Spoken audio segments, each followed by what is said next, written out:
Good morning, good afternoon, and good evening. Again, thanks for joining my talk today. My name is Mo Haghighi. I'm a Distinguished Engineer at Discover Financial Services. Today, I'm going to talk about cloud native development and how to get started with Kubernetes as the orchestration platform for containers. There's always going to be a panel discussion in the end where Mary, Dimitri, and I will join and talk about some of the questions you may have. So just a little bit of safe harbor, or let's say disclaimer. So this presentation is for educational purposes only, and all the contents and points of views that are basically expressed in this presentation represent my own views and not of my employer. So before I start my talk, I'd like to tell you a little bit about myself and my journey through the world of technology. So I basically started my journey as a developer advocate at Sun Microsystems back in 2007, where I worked with an amazing team of developers and open source advocates all around the globe, including Alex that introduced myself. So it was a great time, and I got to know so many great things and innovations back then.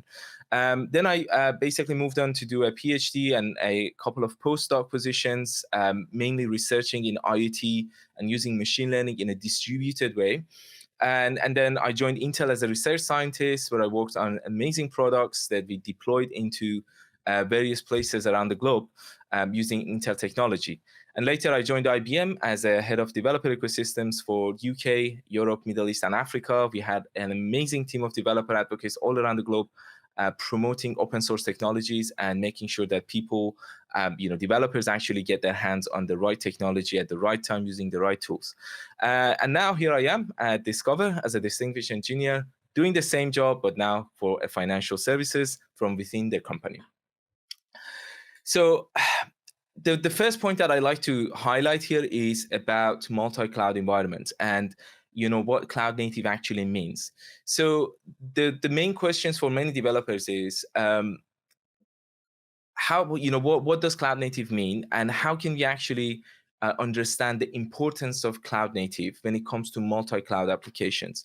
And the main point here is cloud native basically allows you to build applications that can be ported seamlessly across different environments, cloud environments, whether it's a private cloud or public cloud. It basically allows you to write your application and build your application regardless of the infrastructure. So your focus is on how the application is built rather than where it resides. And that is actually the main point about cloud native development. It ultimately basically helps developers to become more productive when it comes to deploying to multiple cloud environments. So in my last talk, I jumped into very advanced topics, and I got some feedback that I should have basically talked about some of the basic elements of Kubernetes and orchestration platforms and containers. So that's why for this talk, I'm going to give you a little bit of background about cloud native development, multi-cloud applications, and why it matters, as Alex basically pointed out, why it matters basically for financial services companies and so many others to have a multi-cloud development and deployment models. So today, I'll be covering cloud native and microservices, Kubernetes, and how to deploy your application on Kubernetes, and then how Kubernetes basically operates and all the automation that goes around it.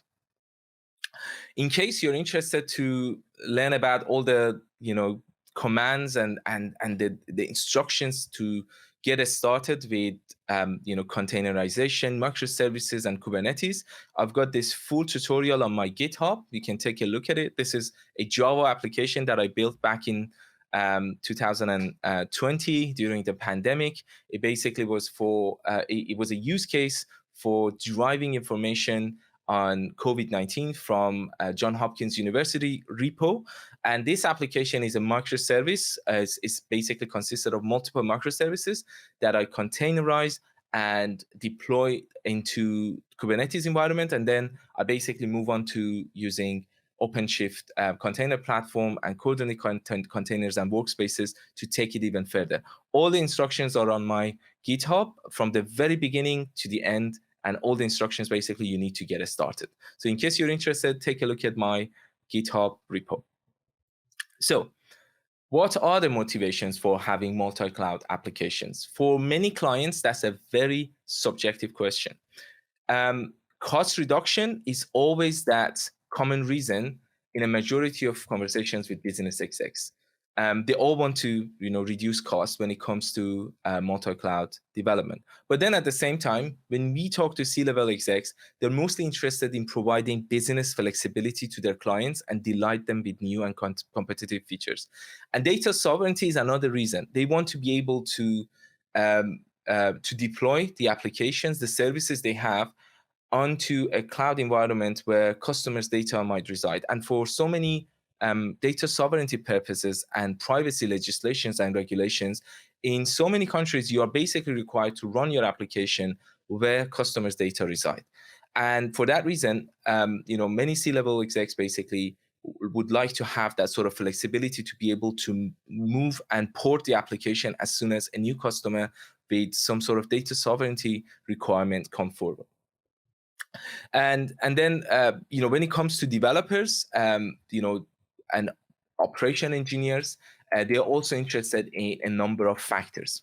So when we look at it from a different angle, developers are interested to for ways to expedite their journey from development to testing, staging, and production. So if that is actually okay, then it's going to be okay for them to move their applications into a multi-cloud model. And then for operation engineers, they're motivated to simplify the operation, increase the security, and obviously reduce the cost. So if these two things can happen, then obviously 50% of the way is kind of paved. And then there comes the next bit, basically, which is DevOps engineers. For the last decade or so, there has been this new team which sits somewhere between developers and operation engineers. And they're known as DevOps team, and they almost replace developers and operation teams in the smaller companies. So for DevOps teams, portability is the number one factor. And then when we talk about portability mainly refers to porting your application or your workload between private and public clouds or between different public cloud environments. So that's basically what it means by porting. And then there are three types of porting: applications portability, and then workload portability, and functions portability. Applications, as the name suggests, is moving your applications from one cloud to another. Workload is when demand hits your servers or your services. You want to be able to spread the workload across different clouds. And then when it comes to functions, you want to be able to provide your services as functions on multiple cloud environments. With that, I would like to answer a very important question that I usually get in conference talks. For many people, all public cloud environments are actually the same. They think all public cloud environments basically provide the same set of features and specifications. That is not true. Basically, public cloud environments, they differ in many, many ways. They have different availability zones. The provisioning time differs from one cloud to another. The downtime for some clouds are actually longer and some of them are shorter.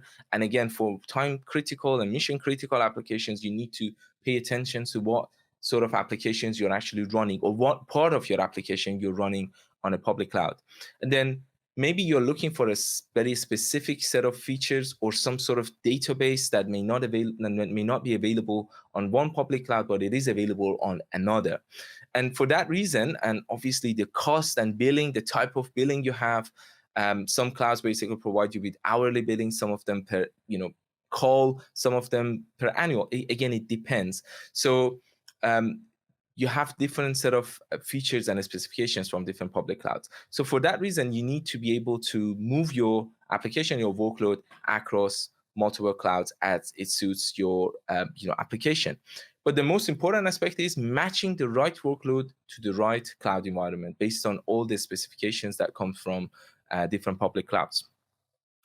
But again, how can an application be migrated from one cloud to another seamlessly? So we need to have a way that we can actually do that. So to match that right workload to the right cloud environment, and ideally, you want to build your application once and being able to deploy it anywhere on any cloud. And this is the reason where multi-cloud becomes quite important, because if you want to have multiple teams owning and taking care of different parts of your applications on different clouds, then you need a set of different skills in order to make that happen.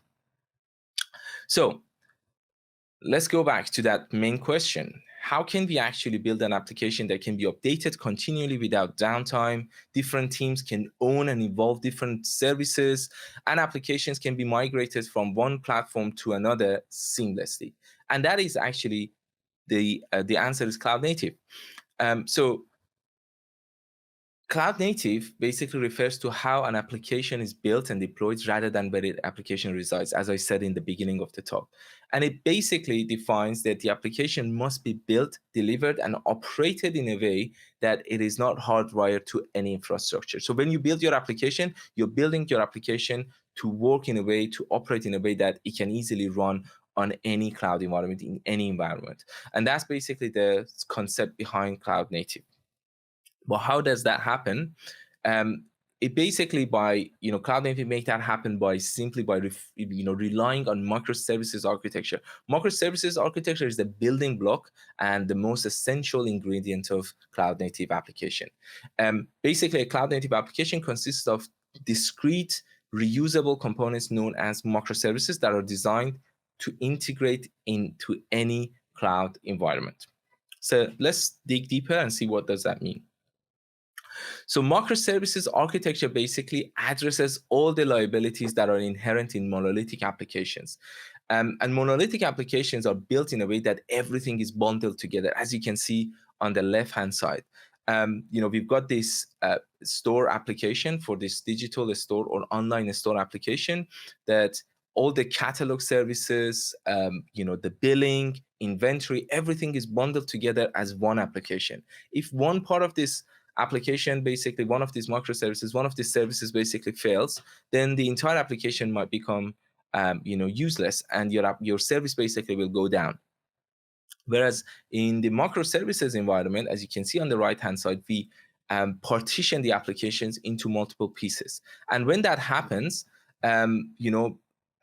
it basically is the building block of microservices architecture. It basically advocates partitioning large monolithic applications into smaller independent services that communicate with each other by using messages. So this way, each one of these services become highly maintainable and testable, and they're loosely coupled and they're independently deployable. So your teams can work on different parts of different microservices independently and deploy them on their own timeline.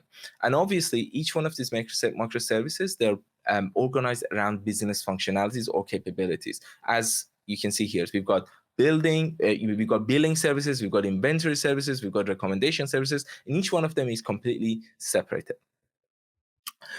In the monolithic applications, what we had in the past was like a number of issues make them prone to failure because they were designed and operated as a single entity, and it was always kind of this sort of finger pointing to find where the problem resides. And developers who worked on different parts of these monolithic applications, they used to get quite confused about where that error basically happened. And that's why monolithic applications, they're like what happened to Titanic, for instance. This is the sort of example I use. All those sections are very well connected together, so if one if water starts leaking in one part, it basically keeps spreading around and it goes and it brings down the ship basically. So in my opinion, monolithic applications, in many cases, not all, they're destined to fail. So let's take a look at the advantages of microservices. But before that, I would like to give you one example. Let's say we've got these monolithic applications where the catalog, filtering, inventory, recommendations, and billing, they're all bundled together as one single entity. And then what we need to do is to separate them. When we separate them, basically, we've got multiple microservices that can be developed and built with different programming languages, with different technologies, as it basically suits best for that part. And obviously, different teams can own each one of them, completely independently. And this basically gives you a number of advantages. The first part is different parts of the application can evolve on different timelines. That's very important. They can be deployed separately, so teams, they don't need to wait for each other to deploy a part of the application. And then you choose your technology stack for each microservice as it best fits the purpose. And then finally, you can scale your services dynamically at runtime. So you don't have to scale your entire application. You can just scale the one those services that basically require more demand, and they're basically kind of running on high demand. So this way, it basically saves you some money on your billing. You don't have to scale your entire application.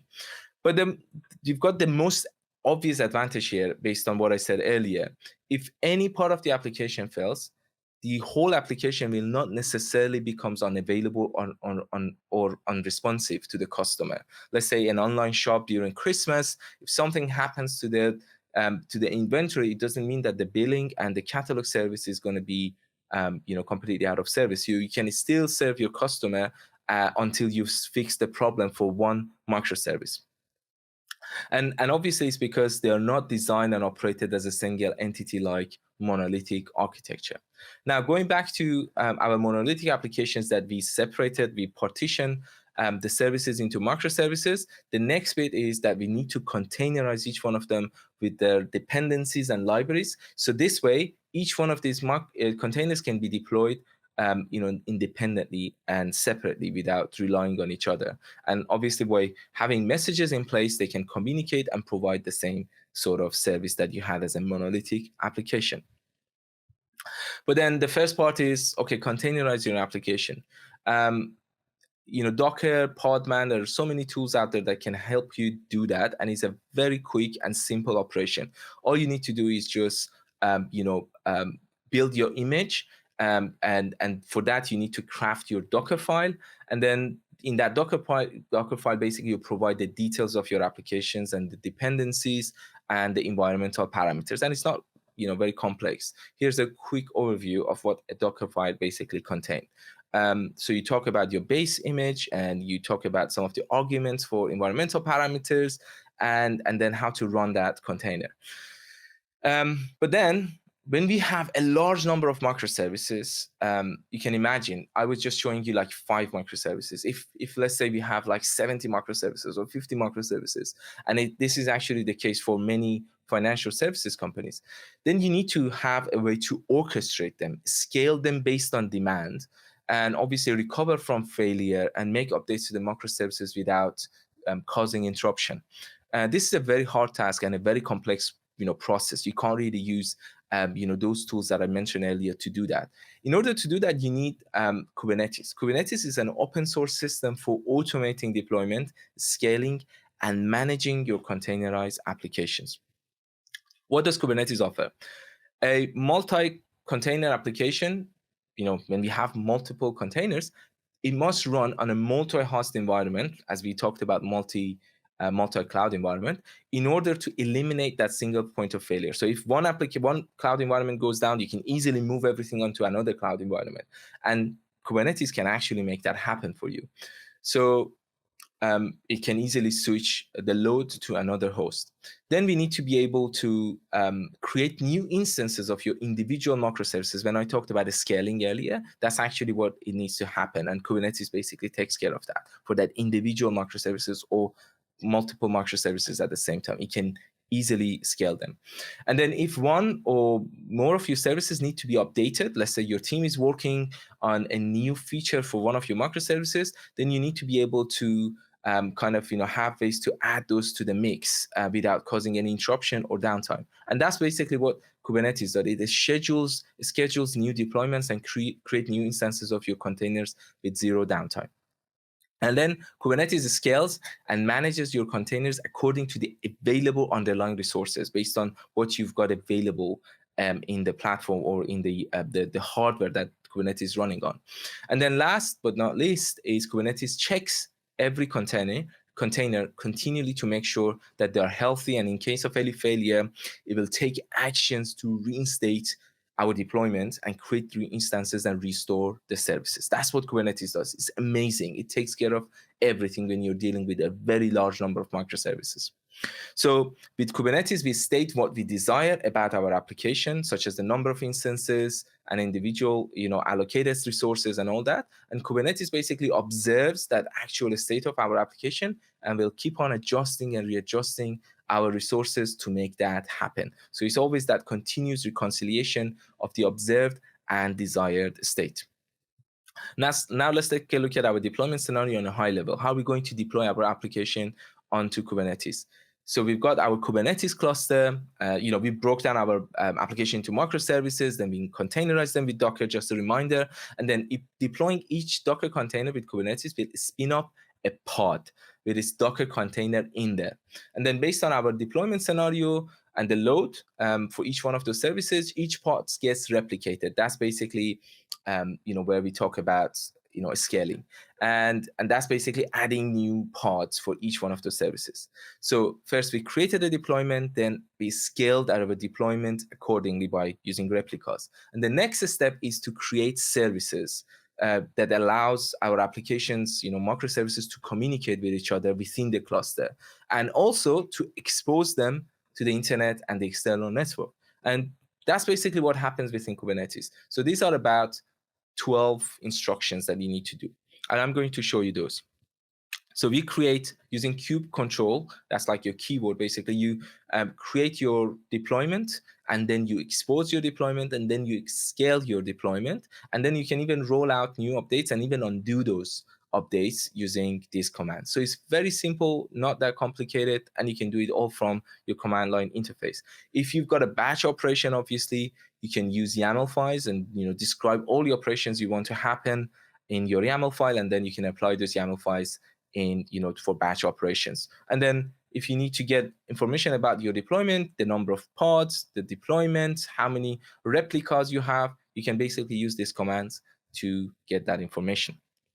What happens in the background is basically we use Cubectl, as I said, or kubectl, people call it differently, CLI2, to interact with your Kubernetes cluster. Then Cubectl lets you control Kubernetes cluster and its resources.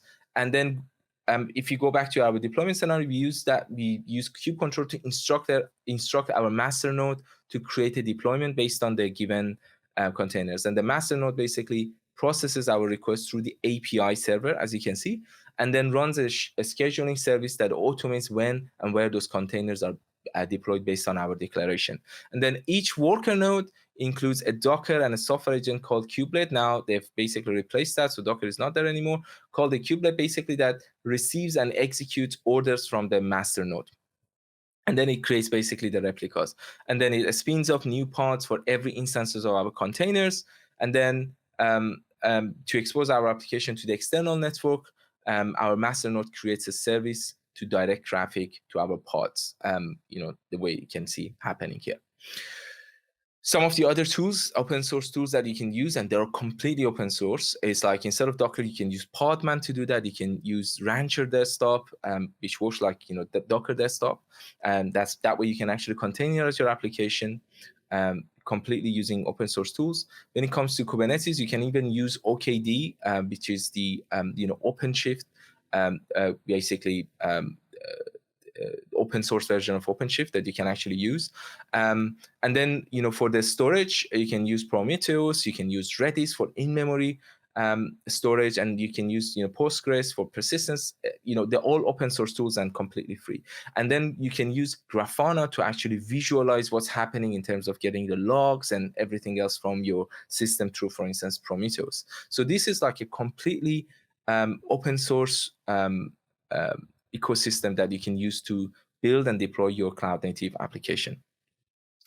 So when I talked about the control loop, this is actually quite interesting. So we defined our desired state, and Kubernetes obviously observes and then finds the difference and then reconciles to find what's actually happening. And if it's not the same, it will basically take actions to make that happen. Let's say in this case, we desire to have 3 replicas, and one of our replicas basically goes out of service, as you can see in the red circle.